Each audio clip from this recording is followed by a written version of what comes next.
Hello friends, जय Hind. बीपीडीए defence academy आपके लिए लेके आया है बीपीडीए एसटी। बीपीडीए एसटी मतलब B personified defence academy scholarship test. So इस स्कॉलरशिप टेस्ट का जो डेट है that is 23 November 2022 and timing इसका रहेगा मॉर्निंग 10 से इवनिंग 8 बजे।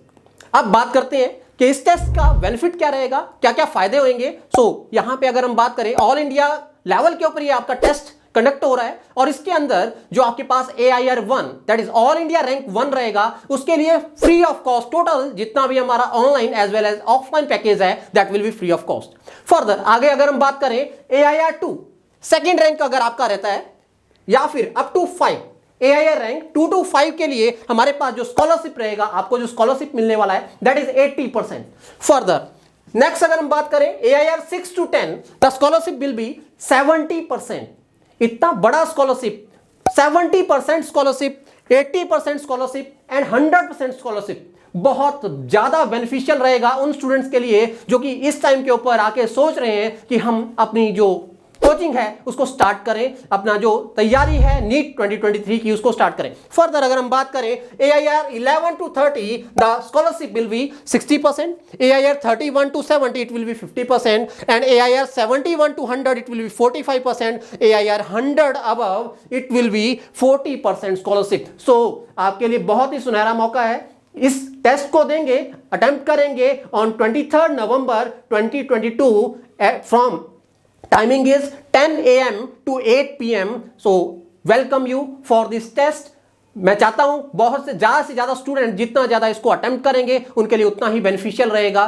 Thank you, have a nice time. Hello, जय हिंद एस्पिरेंट्स। सो अब इस सेशन में मैं डिस्कस करने जा रहा हूं कि कौन सी बुक्स हैं जो कि हमें प्रिस्क्राइब करनी है आपको फॉर दिस केमिस्ट्री नीट 2023।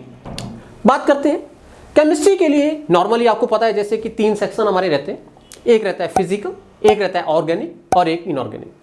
तो इस टाइम के ऊपर जबकि आपके एग्जाम बिल्कुल नज़दीक है, आपका टेस्ट बिल्कुल नज़दीक है, इस टाइम के ऊपर अगर मैं आपको बोलूं कि आप फॉरेन ऑथर फॉलो करो, इंडियन ऑथर की कोई बुक मैं आपको प्रिस्क्राइब करूं तो वो थोड़ा गड़बड़ रहेगा। लेकिन फिर भी मैं आपको बता देता हूँ आपकी नॉलेज के लिए कि अगर आप ऑर्गेनिक की बुक फॉरेन ऑथर की फॉलो करना चाहते हैं, मॉरिसन आपके लिए सबसे बेटर रहेगा। और अगर इंडियन ऑथर में आप प्रॉब्लम्स ज़्यादा लेना चाहते हैं तो उसके लिए MS चौहान, और इनऑर्गेनिक के लिए JD ली ज़्यादातर हम प्रेफर करते हैं और जो कि फॉरेन ऑथर के अंदर है। और अगर VK जायसवाल जो कि इनऑर्गेनिक की ही फॉर दिस क्वेश्चन जितनी भी प्रॉब्लम्स हैं उनके लिए ये। फर्दर मेन जो आपकी बुक है जिसको आपने फॉलो करना है that is NCERT and NCERT exemplar. Reason being जो सारा का सारा आपका फॉलो होएगा, कोई भी प्रॉब्लम आपकी है, कोई भी क्वेश्चन आपका है, एंड में जाके अगर उसमें कहीं पे कंफ्यूजन रहता है, कहीं पे डिस्प्यूट रहता है तो उसको चेक किया जाएगा NCERT से या NCERT एग्जाम्पलर से जो कि आपके लिए हॉली बुक का काम करेगी यहाँ पे। तो मैं यहाँ पे आपको बोल देता हूँ कि मेनली आपको किस चीज़ के ऊपर रहना है, NCERT और NCERT एग्जाम्पलर। और सबसे बढ़िया चीज़ यहाँ पे अगर मैं बात करूँ NCERT और NCERT एग्जाम्पलर की, NCERT एग्जाम्पलर फॉर प्रॉब्लम्स जिसके अंदर प्रॉब्लम है उनको आप सॉल्व करोगे तो आपका कंसेप्ट भी अपने आप से क्या हो जाएगा, कवर हो जाएगा।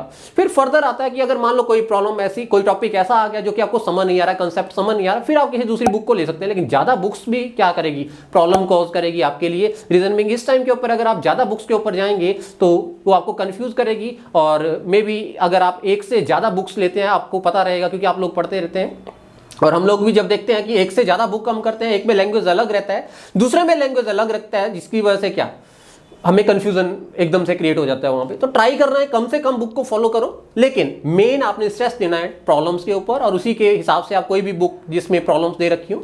इसी के साथ मैं एडअप करना चाहूँगा यहाँ पे हमारे डिफेंस एकेडमी BPDA के मॉड्यूल हमारे पास है और इन मॉड्यूल के अंदर मैं नज़दीक से आपको दिखा दूँ इन मॉड्यूल के अंदर क्या खासियत है, वो सारी चीज़ें मैं आपको यहाँ पे बात करने जा रहा हूँ।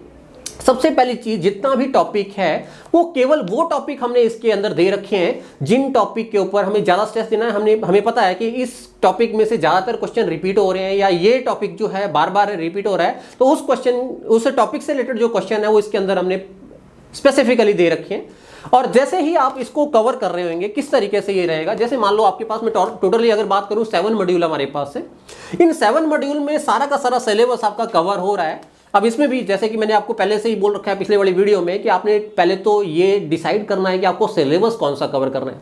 जो भी सिलेबस आपको कवर करना है उसके हिसाब से आप अपना मॉड्यूल लेंगे। और जैसे लेट अस कंसीडर, मैं स्टार्टिंग कर रहा हूं। यहाँ पे स्टार्टिंग में आप देखेंगे यहाँ पे बिल्कुल ब्रीफ आपके पास नोट्स रहेंगे, बिल्कुल छोटे छोटे टॉपिक करके, और उसी के साथ यहाँ पे प्रॉब्लम्स दे रखी हैं, साथ ही में सॉल्व्ड एग्जांपल आपके पास रहेंगे। जब ये टॉपिक करने के बाद आप सॉल्व्ड एग्जांपल, अब ये सॉल्व्ड एग्जांपल को करने का तरीका क्या रहेगा, सिंपल ही आपने करना क्या है, जो स्टार्टिंग में क्वेश्चन दे रखा है नीचे जो आंसर है इसको कवर कर लो, क्वेश्चन को सॉल्व करो, सॉल्व करने के बाद देखो क्या आपका आंसर आ रहा है कि नहीं आ रहा है। इस तरीके से ये जो आपका टॉपिक जो इसके पीछे आपने किया, मान लो थ्योरेटिकल आपने पढ़ा, तो वो जो टॉपिक है वो सारा का सारा आपका क्या हो जाएगा, कवर हो जाएगा। नंबर 2 चीज आपका कॉन्फिडेंस बिल्डअप होएगा कि अब आप क्वेश्चन कर पाते हैं। इस तरीके से जितने भी टॉपिक हैं यहाँ पे उन सभी के साथ ही साथ में क्या रहेगा, क्वेश्चंस रहेंगे, चाहे वो कंसेप्चुअल क्वेश्चन है, चाहे आपके न्यूमेरिकल क्वेश्चन है, जैसे फिजिकल के अंदर न्यूमेरिकल रहेंगे, ऑर्गेनिक के अंदर आपकी मैकेनिज्म हो गई, रिएक्शंस होगी, है ना, नेमिंग रिएक्शंस होगी। लास्ट में अगर आप जाते हैं इसमें इवैल्यूएशन करने के लिए, आपके पास क्या है, एक्सरसाइजेज हैं। यहाँ पे किसी भी चैप्टर को अगर मैं लूँ तो उसमें 3 एक्सरसाइजेज मोस्टली हैं। एक्सरसाइजेज नंबर 1 जिसमें लेवल वाइज आपके पास ये जो जितनी भी एक्सरसाइजेज हैं ये लेवल वाइज इनको क्या किया हुआ है, डिस्ट्रीब्यूट किया हुआ क्वेश्चंस को। एक्सरसाइज नंबर 1 के अंदर अगर आप देखेंगे यहाँ पे थोड़ा इजी आपके क्वेश्चंस रहेंगे, थोड़ा सा कंसेप्ट बेस्ड क्वेश्चन मोस्टली रहेंगे। जैसे ही आप एक्सरसाइज नंबर 2 के ऊपर जाएंगे, मूव करेंगे, तो थोड़ा सा उसमें आपको डिफिकल्टी लेवल ज्यादा लगेगा। और थर्ड जो एक्सरसाइज आपकी हमने स्पेसिफिकली डिजाइन करी हुई है, this is from the previous year question. और जैसा कि मैंने बोला कि प्रीवियस ईयर क्वेश्चन को जितना ज्यादा आप सॉल्व करेंगे उतना ज्यादा आपके लिए हेल्पफुल रहेगा। अभी जो क्वेश्चंस हैं इनको करते वक्त एक चीज का आपने ख्याल रखना है, टाइम बाउंडनेस। ऐसा नहीं कि एक क्वेश्चन को करना चालू किया और उसी को करते जा रहे हैं, उसका कोई बेनिफिट नहीं होने वाला है। आपने क्या करना है, अपने आप को, जैसे मान लो आपके पास मैं यहाँ पे बताऊं एक्सरसाइज नंबर 3 है, जैसे एक्सरसाइज नंबर 3 में 15 क्वेश्चन है। लेट अस कंसीडर आपने इसको करना चालू किया, तो करते वक्त क्या होगा, स्टार्टिंग में हो सकता है आपका कंसेप्ट अगर स्ट्रांग नहीं है, आप किसी क्वेश्चन में अटक जाते हैं, तो आपने उस क्वेश्चन के ऊपर ज्यादा टाइम नहीं देना है। करना क्या है, नेक्स्ट क्वेश्चन को अटेम्प्ट करना है। 15 क्वेश्चन के लिए आपके पास टाइम जो है मैक्सिमम 15 मिनट से ज्यादा टाइम आपने नहीं देना है। आप सोचो एक एक्सरसाइज अगर आप 15 मिनट के अंदर कर रहे हैं जिसके अंदर सारे के सारे प्रीवियस ईयर क्वेश्चन आपके कवर हो रहे हैं, तो इससे बेटर और क्या चीज हो सकती है। इन द सेम मैनर जो इंटरलिंक्ड क्वेश्चन पीछे आप देखेंगे एक्सरसाइज नंबर 2 में अगर हम देखें, ज्यादा क्वेश्चन नहीं हमने ऐड करे। इसका रीजन क्या है, जितने ज्यादा क्वेश्चन आपको ऐड करेंगे, ठीक है, 3 एक्सरसाइजेज में अगर एवरेज के ऊपर हम लेके चले, जैसे 44-45 क्वेश्चन पर एक्सरसाइज अगर हम दे रहे हैं, तो ये बहुत ज्यादा हो जाता है। सिंगल चैप्टर आप, मतलब जितना हमारे पास टाइम बचा है उसके अंदर इस चीज को करना बहुत इजी रहेगा आप लोगों के लिए। तो उसी हिसाब से हमने इस सारे को क्या कर रखा है, डिजाइन कर रखा है। सो ज्यादातर जो क्वेश्चन है आप इसमें देखेंगे प्रीवियस ईयर क्वेश्चन को हमने लिया हुआ है, या फिर moderate level as well as जो आपका बिल्कुल इजी लेवल है उसको भी टच किया हुआ है, ताकि बच्चे को जब भी वो सॉल्व कर रहा है, देखो साइकोलॉजी के साथ खेलना पड़ेगा। सबसे पहले अगर आप क्वेश्चन को अटेम्प्ट कर पाते हैं तो एक चीज आपके अंदर रहती है कि मैंने एक क्वेश्चन को अटेम्प्ट कर लिया, मतलब मेरे को कांसेप्ट आता है। अगर आप सोचो कि आपके पास 20 क्वेश्चन हमने दे दिए और 20 में से एक भी क्वेश्चन नहीं निकला, इतना हार्ड लेवल में आप कर देता हूं क्वेश्चंस का, तो उसको अटेम्प्ट करते वक्त ही आप में क्या नेगेटिव फीलिंग आना चालू हो जाएगी, मेरे से नहीं होएगा। तो इन कंपैरिजन क्या, कुछ इजी, कुछ टफ और कुछ थोड़ा हार्ड लेवल के क्वेश्चन जैसे ही आप करेंगे, और खास करके दोबारा मैं रिपीट कर रहा हूं, previous year question, NCERT exemplar के क्वेश्चन जैसे ही आप करेंगे तो वहां से आपका इजीली हो जाएगा। अब बात करते हैं कि क्वेश्चन किस किस तरीके के, जो कि जिनके ऊपर ज्यादा प्रैक्टिस करना है। जैसे मैं नॉर्मली अगर बात करूं न्यूमेरिकल के लिए हम बात करें, ज्यादा टफ न्यूमेरिकल करके हमें कोई बेनिफिट नहीं होने वाला है। हमने ट्राई करना है कि जो एनसीईआरटी के न्यूमेरिकल्स हैं वो हमारे सारे के सारे तकरीबन हो जाए।